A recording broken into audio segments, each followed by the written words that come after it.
So using the SAT method this week, the situation I decided to choose was about a website called Perverted Justice, who catches sexual predators online by kind of like baiting them into talking to young kids or they're actually talking to the website.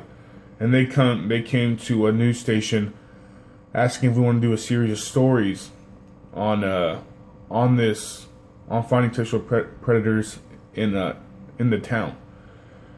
And pretty much the main principle the network has is they need to present the truth to the public. They got to tell the truth. That's their job. So, and another principle I think to keep in mind is that we got to do the network should keep in mind that they need to do the greatest good for the greatest number. So moral values are the public's right to know, justice, privacy protection, and so you have some values to the values to the network itself, because taking a story from a third-party source like Perverted Justice would hurt the network's credibility and could really damage them for the long term. Some people affected by the situation, the town, the police, the news station, the editor, the people, and then pretty much the network's credibility. So a lot of people are affected by this, whatever way you go.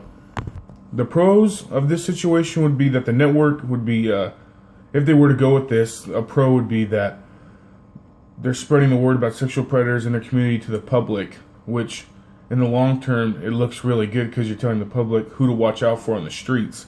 And another one is that their viewership would go up because a lot of viewers would want to know about this. But I think the cons outweigh the pros a little bit, because some cons of this would be that I think the biggest con to me would be that you'd lose credibility, tremendous credibility, because you're getting a story from a third-party source. And another con to think about is that are you really... I feel like you could be hurting the internet predators more than you're hurting the kids in the community. So that's another thing to keep in mind. To wrap it all up, my decision was that if I were the editor, I would not go through with this series. I would deny the series of stories from the website, just because I think taking a series of stories like that from a website or a third-party source pretty much would hurt the network's credibility so much that it'd be so hard to recover, because you're showing the public that you get most of your stories from online sources. And it's like, as a news network, your reporters, their job is to find stories. So if they want to report a story about sexual predators, they need to have a reporter investigate, do their own investigation, look around, actually do some journalism instead of just, oh yeah, we'll just take this story because we found it. We found it online, so it looks credible. The reporters need to do their job and look for their own stories. That's the bottom line.